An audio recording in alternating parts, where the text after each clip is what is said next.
ଥିବା ଖବରକାଗଜର ସମସ୍ତ କ୍ଷେତ୍ରର ଗୁରୁତ୍ୱପୂର୍ଣ୍ଣ ଖବରଗୁଡ଼ିକୁ ଓଡ଼ିଆ ଭାଷାରେ ନିମ୍ନରେ ବିଭାଗ ଅନୁଯାୟୀ ଉପସ୍ଥାପନ କରାଯାଇଛି। ଧରିତ୍ରୀ ଖବରକାଗଜ ସମସ୍ତ କ୍ଷେତ୍ରର ଖବର। ନଭେମ୍ବର 19, 2025। ରାଜ୍ୟ ରାଜନୀତି ଓ ପ୍ରଶାସନ, ଷ୍ଟେଟ୍ ପଲିଟିକ୍ସ ଆଡମିନିଷ୍ଟ୍ରେସନ। ଦୁର୍ନୀତିର ଛାଇ ନ ରହୁ, ମୁଖ୍ୟମନ୍ତ୍ରୀ। କୌଣସି ସରକାରୀ କାର୍ଯ୍ୟାଳୟରେ ମଧ୍ୟସ୍ଥ ରହିବେ ନାହିଁ। ଦପ୍ତରଗୁଡ଼ିକ ଦଲାଲମୁକ୍ତ ହେବା ସହ ସେଠାରେ ଦୁର୍ନୀତିର ଛାଇ ନ ରହିବା ପାଇଁ ମୁଖ୍ୟମନ୍ତ୍ରୀ ମୋହନ ଚରଣ ମାଝୀ ଜିଲ୍ଲାପାଳ ଓ ଆରକ୍ଷୀ ଅଧୀକ୍ଷକମାନଙ୍କୁ କହିଛନ୍ତି। ଲୋକଙ୍କ କଥା ଧୈର୍ଯ୍ୟର ସହ ଶୁଣି ସେମାନଙ୍କ ସମସ୍ୟାର ସମାଧାନ ପାଇଁ ଚେଷ୍ଟା କରିବାକୁ ସେ ପରାମର୍ଶ ଦେଇଛନ୍ତି। ରାଜ୍ୟ କ୍ୟାବିନେଟ୍ ବୈଠକ 9ରେ ବିକାଶର ଗତି ତ୍ୱରାନ୍ୱିତ ପାଇଁ ଲକ୍ଷ୍ୟ। ମୁଖ୍ୟମନ୍ତ୍ରୀ ମୋହନ ଚରଣ ମାଝୀଙ୍କ ଅଧ୍ୟକ୍ଷତାରେ ନଭେମ୍ବର 9ରେ ଅନୁଷ୍ଠିତ ହେବାକୁ ଥିବା କ୍ୟାବିନେଟ୍ ବୈଠକରେ ସୁଭଦ୍ରା ଯୋଜନା କାର୍ଯ୍ୟକାରୀ, ଚାଷୀଙ୍କୁ ପୁଡ୍‌ସିଡି ପ୍ରଦାନ ଓ 80 ବର୍ଷରୁ ଉର୍ଦ୍ଧ୍ୱ ବରିଷ୍ଠ ନାଗରିକଙ୍କୁ ମାସିକ 3500 ଭତ୍ତା ଭଳି ଯୋଜନାମାନ ଆସିବାର ସମ୍ଭାବନା ରହିଛି। ଜିଲ୍ଲାପାଳମାନେ ନିଯୁକ୍ତି ସୃଷ୍ଟି କରନ୍ତୁ। ମୁଖ୍ୟ ଶାସନ ସଚିବ। ଲୋକସେବା ଭବନରେ ଅନୁଷ୍ଠିତ ଜିଲ୍ଲାପାଳ ଓ ପିମାନଙ୍କ ସମ୍ମିଳନୀରେ ମୁଖ୍ୟ ଶାସନ ସଚିବ ମନୋଜ ଆହୁଜା କହିଛନ୍ତି, ଜିଲ୍ଲାପାଳମାନେ ନିଜ ଜିଲ୍ଲାରେ ନିଯୁକ୍ତି ସୁଯୋଗ ସୃଷ୍ଟି କରିପାରିବେ। ଜାତୀୟ ଓ ଅନ୍ତର୍ଜାତୀୟ ଖବର। National international news. ମାଓବାଦୀ ନେତା ହିଡମା, ସ୍ତ୍ରୀ ନିହତ। ଆନ୍ଧ୍ରପ୍ରଦେଶର ଆଲୁରି ସୀତାରାମ ରାଜୁ ଜିଲ୍ଲାରେ କାଉଣ୍ଟରରେ କୁଖ୍ୟାତ ମାଓବାଦୀ ନେତା ମାଡଭି ହିଡମା, 43 ଓ ତାଙ୍କ ସ୍ତ୍ରୀ ରାଜେଙ୍କ ମୃତ୍ୟୁ ଘଟିଛି। ହିଡମାଙ୍କ ମୃତ୍ୟୁ କମ୍ୟୁନିଷ୍ଟ ପାର୍ଟି ଅଫ୍ ଇଣ୍ଡିଆ, ମାଓବାଦୀର ସଞ୍ଚାଳନ ଓ ବିଚାରଧାରା ପ୍ରତି ବଡ଼ ଧକ୍କା। ରାଜନୈତିକ ଯୁଦ୍ଧ ପାଇଁ ବ୍ୟବସ୍ଥାକୁ ବ୍ୟବହାର କରୁଛି ସିବିଆଇ। ଝାଡ଼ଖଣ୍ଡ ବିଧାନସଭା ସଚିବାଳୟର ଅନିୟମିତତାର ତଦନ୍ତ ପାଇଁ ସୁପ୍ରିମକୋର୍ଟଙ୍କ ଅନୁମତି ଲୋଡ଼ିଥିବା ସିବିଆଇକୁ ଖଣ୍ଡପୀଠ ଭର୍ତ୍ସନା କରିଛନ୍ତି। ବର୍ଷର ଶ୍ରେଷ୍ଠ ଶବ୍ଦ, ପାରାସୋସିଆଲ। କେମ୍ବ୍ରିଜ ଡିକ୍ସନାରୀରେ 2025 ବର୍ଷର ଶବ୍ଦ ଅଫ୍ ଦି ଇୟର ଭାବେ ପାରାସୋସିଆଲକୁ ମାନ୍ୟତା ମିଳିଛି, ଯାହାର ଅର୍ଥ ହେଉଛି ସେଲିବ୍ରିଟିଙ୍କ ପ୍ରତି ଏକତରଫା ଆକର୍ଷଣ। ମୌଲ ବିସ୍ପୋୟ ଆମେରିକାରୁ ପ୍ରତ୍ୟର୍ପିତ। ଏନସିପି ନେତା ବାବା ସିଦ୍ଦିକି ହତ୍ୟାକାଣ୍ଡ ମାମଲାରେ ଅଭିଯୁକ୍ତ ଥିବା ମୌଲ ବିସ୍ପୋୟଙ୍କୁ ଆମେରିକା ପ୍ରତ୍ୟର୍ପଣ କରିଛି। ପ୍ରତି 8ରେ ଜଣେ ପିଲା ନିଖୋଜ। ଗମ୍ଭୀର ପ୍ରସଙ୍ଗ କହିଲେ ସୁପ୍ରିମକୋର୍ଟ। ପୋଷ୍ୟଗ୍ରହଣ ପ୍ରକ୍ରିୟାକୁ ସୁବ୍ୟବସ୍ଥିତ କରିବା ପାଇଁ ସର୍ବୋଚ୍ଚ ଅଦାଲତ କେନ୍ଦ୍ର ସରକାରଙ୍କୁ ନିର୍ଦ୍ଦେଶ ଦେଇଛନ୍ତି। ଅପରାଧ ଓ ସୁରକ୍ଷା, କ୍ରାଇମ ସେକ୍ୟୁରିଟି। ଆତ୍ମଘାତୀ ବିସ୍ଫୋରଣକୁ ଶହୀଦ କାର୍ଯ୍ୟ କହିଥିଲେ ଉମର। ଦିଲ୍ଲୀର ଲାଲକିଲ୍ଲା ବିସ୍ଫୋରଣର ମୁଖ୍ୟ ଅଭିଯୁକ୍ତ ଉମର ଇବନ ନଦୀଙ୍କ ଦ୍ୱାରା ରେକର୍ଡ ହୋଇଥିବା ଭିଡିଓ ପଦାକୁ ଆସିଛି। ଘରେ ପଶି ମହିଳାଙ୍କୁ ଆକ୍ରମଣ କରି ନେଇଗଲେ ସୁନା ଗହଣା। ଭଦ୍ରକ ଜିଲ୍ଲା ବାସୁଦେବପୁର ବ୍ଲକ ଅଧୀନ ପାଳସାହି ଗ୍ରାମରେ ସଶସ୍ତ୍ର ଡକାୟତି ହୋଇଛି। 2 ଜଣ ଅଭିଯୁକ୍ତ ଗିରଫ। ସାଇବର ଠକେଇ, 10 ଗିରଫ।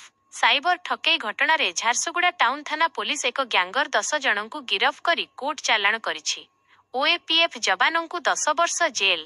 ନାବାଳିକା ବଳାତ୍କାର ମାମଲାରେ Phulbani fast track POCSO court ଅଭିଯୁକ୍ତ ଓଏପିଏଫ୍ ଯବାନ ଗୌତମ ପ୍ରଧାନଙ୍କୁ 10 ବର୍ଷ ଜେଲ୍ ଦଣ୍ଡାଦେଶ ଦେଇଛନ୍ତି। 10 ଅଭିଯୁକ୍ତଙ୍କ ନାମରେ ଚାର୍ଜସିଟ୍ ଦାଖଲ କଲା ଆଇଏ।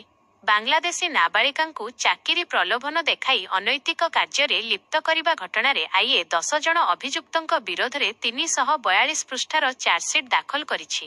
କୃଷି ସମବାୟ ଓ ପରିବେଶ, ଆଗ୍ରିକଲଚର କୋଅପରେଟିଭ ଏନଭାୟରମେଣ୍ଟ। ଆଜି ପିଏମ କିଷାନର 9ତମ କିସ୍ତି। ପ୍ରଧାନମନ୍ତ୍ରୀ ନରେନ୍ଦ୍ର ମୋଦି ପ୍ରତି ଯୋଗ୍ୟ କୃଷକଙ୍କ ବ୍ୟାଙ୍କ ଖାତାକୁ ଡିବିଟି ଜରିଆରେ 2000 ଲେଖାଏଁ ପଠାଇବେ। ବନ୍ୟପ୍ରାଣୀଙ୍କ ଦ୍ୱାରା ଫସଲ ନଷ୍ଟ ହେଲେ ବିୱାଇରେ କ୍ଷତିପୂରଣ ମିଳିବ। କେନ୍ଦ୍ର ସରକାର ପ୍ରଧାନମନ୍ତ୍ରୀ ଫସଲ ବୀମା ଯୋଜନା ପିଏମଏଫଏସବିୱାଇରେ ନୂଆ ବୀମା ବ୍ୟବସ୍ଥାକୁ ଅନୁମୋଦନ କରିଛନ୍ତି। ଆର୍ଥିକ ବିକାଶରେ ସମବାୟର ପ୍ରମୁଖ ଭୂମିକା ରହିଛି। ପୁରୀ ଜିଲ୍ଲାସ୍ତରୀୟ 9ତମ ନିଖିଳ ଭାରତ ସମବାୟ ସପ୍ତାହ ପାଳିତ। ଗାରେଡି ପାଞ୍ଚଣ ସେବା ସମବାୟ ସମିତିକୁ ଜିଲ୍ଲାର ଶ୍ରେଷ୍ଠ ସମବାୟ ସମିତି ସମ୍ମାନ ପ୍ରଦାନ କରାଯାଇଛି। ଓଲିଭ ଲେଙ୍କ ପ୍ରଥମ ଅଣ୍ଡାଦାନ ଆରମ୍ଭ। ପୁରୀ ଜିଲ୍ଲା ଅସ୍ତରଙ୍ଗ ଦେବୀନଦୀ ମୁହାଣରେ ଅଲିଭ ଲେଙ୍କ ଅଣ୍ଡାଦାନ ପ୍ରକ୍ରିୟା ଆରମ୍ଭ ହୋଇଛି। ପ୍ରଥମେ ଆସିଥିବା ଏକ କଇଁଛ ଧନପଟି ଅଣ୍ଡା ଦେଇଥିବା ବନ କର୍ମଚାରୀ ଠାବ କରିଛନ୍ତି। ଶିକ୍ଷା ଓ ସ୍ୱାସ୍ଥ୍ୟ, ଏଜୁକେସନ ହେଲ୍ଥ। କୁଳପତି ଚୟନ ବ୍ୟବସ୍ଥାକୁ ନେଇ ସନ୍ଦେହ।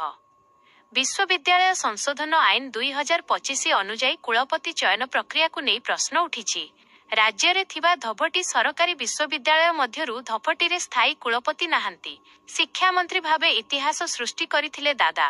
ମୁଖ୍ୟମନ୍ତ୍ରୀ। ପୂର୍ବତନ ମନ୍ତ୍ରୀ ସ୍ୱର୍ଗତ ସମୀର ଦେଙ୍କ ପ୍ରଥମ ଶ୍ରାଦ୍ଧବାର୍ଷିକୀରେ ମୁଖ୍ୟମନ୍ତ୍ରୀ ମୋହନ ଚରଣ ମାଝୀ ଯୋଗଦେଇ କହିଲେ, ନଗର ଉନ୍ନୟନ ମନ୍ତ୍ରୀ ଭାବରେ କଟକ ଭୁବନେଶ୍ୱରକୁ ମହାନଗର ଭାବେ ଘୋଷଣା କରିବା ତାଙ୍କର ସର୍ବୋତ୍ତମ କାମ ଥିଲା। ଏସସିବିରେ ଇଣ୍ଟରନେଟ୍ ସେବା ବନ୍ଦ, ରୋଗୀ ହଟହଟା। Shriramchandra Bhanj medical college and hospital ଏସସିବିରେ ଇଣ୍ଟରନେଟ୍ ସେବା ଭାବେ କାମ ନ କରିବାରୁ କର୍ମଚାରୀ ଓ ରୋଗୀମାନେ ନାକେଦମ ହୋଇଛନ୍ତି।